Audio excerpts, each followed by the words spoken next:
O mercado de alta está de volta e eu estou em busca do melhor setor de criptomoedas. Se você está no mercado das criptos há tanto tempo quanto eu, você saberá que um projeto ruim em um setor aquecido se sai muito melhor do que um bom projeto em um setor fraco. Então, para maximizar nossos lucros, vou analisar todos os setores disponíveis para encontrar o melhor. E hoje começaremos com o maior setor de todos, blockchains de primeira camada. Vou compartilhar os prós e contras desse setor, classificá-lo em relação aos outros e compartilhar com vocês algumas moedas ou tokens que você poderia potencialmente comprar. Então, lucra comigo e vamos começar com os prós, também conhecidos como argumentos a favor dos projetos de primeira camada. O primeiro pró é que as blockchains de primeira camada são o maior setor de todos. Se você percorrer as 100 melhores no CoinMarketCap, verá que é dominado por blockchains de primeira camada. De fato, a capitalização total de mercado de todas as primeiras camadas representa cerca de 68% de todo o mercado de criptomoedas. Isso nos diz que os investidores estão atribuindo avaliações mais altas a esses protocolos e têm mais confiança neles. Além disso, blockchains de primeira camada sempre superam em todos os ciclos. No último ciclo, foi a Solana com uma valorização de 500 vezes e no ciclo anterior foram projetos como o NEO com valorização de 2.000 vezes. O desempenho desse setor fala por si só e espero que continue nos ciclos futuros. Meu próximo ponto a favor é que as blockchains de primeira camada têm mais dinheiro como setor. Um grande motivo para isso é que os analistas de risco adoram investir nesse setor. Sempre ouvir os empresários e entusiastas de cripto dizer algo como: só estamos interessados em projetos de infraestrutura. Isso significa que eles só querem investir nos protocolos subjacentes, como as blockchains de primeira camada, em vez dos aplicativos construídos sobre eles. Não apenas os investidores de risco que pensam assim, as instituições também, razão pela qual a maioria dos ETFs ou trusts de criptomoedas são para blockchains de primeira camada. Isso é extremamente otimista para o setor, pois esses produtos de investimento podem trazer uma enorme onda de demanda e se as instituições os comprarem. Não deve ser surpresa que a maioria dos projetos no setor tenha conseguido arrecadar uma quantia substancial de dinheiro. A Aptos, uma concorrente da Solana, arrecadou 350 milhões de dólares sem sequer ter um produto ativo, e outra concorrente da Solana arrecadou mais de 300 milhões de dólares na mesma época. Todos eles têm cofres substanciais, o que, é claro, os ajuda a dominar, pois podem gastar esse dinheiro em crescimento ou simplesmente desfrutar de uma longa trajetória sem nunca se preocupar em ficar sem dinheiro. Outra vantagem de ter todo esse dinheiro é que eles podem usá-lo para obter parcerias de peso, e é este, na verdade, meu próximo ponto a favor desse setor. As blockchains de primeira camada têm conseguido algumas parcerias massivas recentemente, como Visa, Reddit, Starbucks e muito mais. A Visa escolheu a Solana para seus serviços de liquidação de stablecoins e a Starbucks escolheu a Polygon para hospedar seu programa de recompensas digitais. Esses são apenas dois exemplos, mas estou muito otimista em relação a essas parcerias, porque podem impulsionar a adoção em massa dessas blockchains de primeira camada. Pense nisso, essas empresas icônicas têm milhões de clientes, certo? Então, podem introduzir a tecnologia blockchain para eles de maneira sutil. Outra vantagem dessas parcerias é que podem aumentar a confiança do público nesses projetos e até influenciar as discussões regulatórias. Imagine que você é um político mais velho que não faz ideia do que é cripto. Não teria uma percepção melhor se visse que a Coca-Cola ou a Amazon está trabalhando com alguma empresa de cripto? Com certeza teria. Então, minha conclusão é que todas essas parcerias de peso que os projetos de primeira camada conseguiram só podem beneficiá-los como setor. Agora, meu próximo ponto tem um nome engraçado, é chamado de tese do protocolo gordo. Argumenta que a maioria do valor será capturada pelas blockchains subjacentes, em vez dos aplicativos construídos sobre elas. É uma tese muito interessante, porque no mundo da Web 2.0, todo o valor é capturado pelas empresas no topo, como Google ou Amazon, em vez dos seus protocolos subjacentes, como HTTP e TCP/IP. Mas esta tese afirma que as coisas são diferentes para as blockchains por três razões-chave. Primeiro, essas blockchains atuam como uma camada de dados compartilhada para os aplicativos construídos sobre elas. Portanto, os aplicativos em si não têm nenhuma vantagem uns sobre os outros, porque todos têm acesso igual aos mesmos dados da camada base. Mas a blockchain subjacente tem uma vantagem, porque é onde todos os dados são postados, armazenados e acessados. Segundo, essas blockchains têm tokens nativos que podem ajudar a iniciar um ciclo de crescimento. Inicialmente, as pessoas usam esses tokens de primeira camada para especulação, o que aumenta a atividade em seus ecossistemas, atraindo mais desenvolvedores e usuários, o que leva a mais atividade e assim por diante. Isso faz com que realmente inicie um ciclo de crescimento positivo, e esse fenômeno é único no mercado das blockchains. De qualquer forma, a terceira razão é que todas essas blockchains têm um mecanismo comprovado de captura de valor.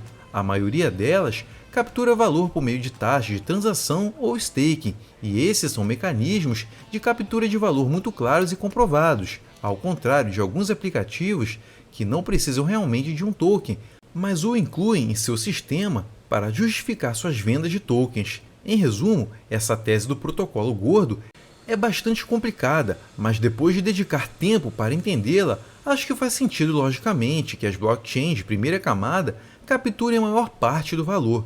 De qualquer forma, depois desse ponto bastante complicado, meu próximo ponto é bem simples: o fato de que as blockchains de primeira camada já alcançaram uma adaptação de mercado forte. Independentemente dos aplicativos que surgem como os principais, os críticos dizem que ainda não há um aplicativo matador para cripto. Mas se o espaço do bloco fosse o aplicativo matador? Vimos ondas de inovação virem e irem, desde DeFi até NFTs e jogos. Mas o constante em tudo isso são as blockchains de primeira camada, sobre as quais são construídas. Claramente, essas blockchains de primeira camada são a parte mais importante do ecossistema, e talvez não importe qual aplicativo matador eventualmente surja, pois sabemos que a blockchain sobre a qual ele é construído se beneficiará independentemente. Isso foi muito prós, não foi? Mas agora é a hora dos contras. Na verdade, antes de chegarmos lá, quero dizer a você que o Lucra Comigo pode ajudar você a obter um desconto em algumas das melhores cold wallets do setor. Carteiras que manterão suas criptomoedas seguras enquanto você acumula. Se quiser aproveitar os descontos, use o link na descrição.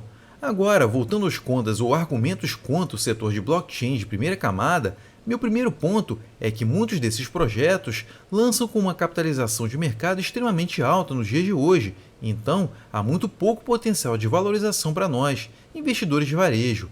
Basta olhar para a Celestia, conhecido como TIA, que abriu com uma capitalização de mercado de 300 milhões de dólares, ou a Aptos, que abriu com uma capitalização de mercado de 1 bilhão de dólares. Eles ainda têm potencial para 100x? Honestamente, eu duvido. Todo o potencial de valorização foi absorvido pelos insiders que entraram a preços baixos. Isso significa que eles possuem uma grande porcentagem dos tokens e podem vendê-los a qualquer momento. Isso é evidente quando olho para o estado atual do setor de blockchain de primeira camada. Parece mais um setor maduro, com menos potencial de valorização em comparação com os setores menores e em ascensão por aí. Meu próximo ponto negativo é que há simplesmente muita concorrência no setor. As pessoas viram as forças e vantagens das blockchains de primeira camada, então pensam, bem, por que não construir a nossa própria? Por que são tão boas? Isso significa que o setor está saturado demais, e todos os recursos estão fragmentados como resultado. Estou falando de desenvolvedores limitados, usuários limitados e capital limitado, todos os quais essas blockchains de primeira camada precisam. Mas não é só isso, há tantas opções por aí que o espaço do bloco se tornou uma mercadoria. Basta olhar para o Aptos, sua blockchain deveria ser super escalável e incrível em termos de suas capacidades. Mas, se olharmos para suas estatísticas de uso, parece uma cidade fantasma, o que é triste de se ver para uma blockchain que vale vários bilhões de dólares. Infelizmente, esse problema de excesso de espaço de bloco não parece que vai melhorar tão cedo, já que o surgimento de segundas camadas apenas piora a situação. Outro ponto negativo é que a maioria dos projetos no setor sofre com uma economia insustentável. Quando falo de economia para blockchains, quero dizer a receita que geram com taxas e o custo de operar sua rede, ou seja, o que pagam a seus validadores ou mineradores.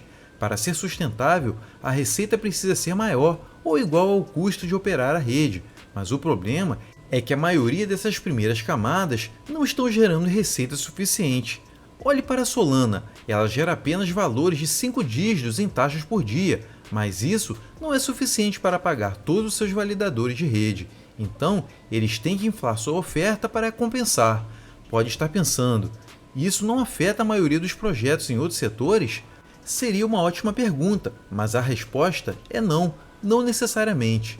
No nicho de derivativos DeFi, muitos projetos estão realmente gerando uma tonelada de receita, como a GMX, por exemplo. Eles conseguem sustentar economicamente seu protocolo e oferecer um rendimento real, compartilhando uma parcela da receita, ao contrário do rendimento falso oferecido por muitos desses projetos de primeira camada, através da inflação do token. Lembrando do que eu disse na seção de prós, que as primeiras camadas estão entre os maiores projetos por aí. Isso é uma faca de dois gumes, pois meu próximo ponto negativo é que muitas dessas L1s estão na mira dos reguladores. Sabemos que reguladores como a SEC estão de olho nas criptos, mas eles também estão com pessoal insuficiente, então não podem ir atrás de todos os projetos aleatórios por aí.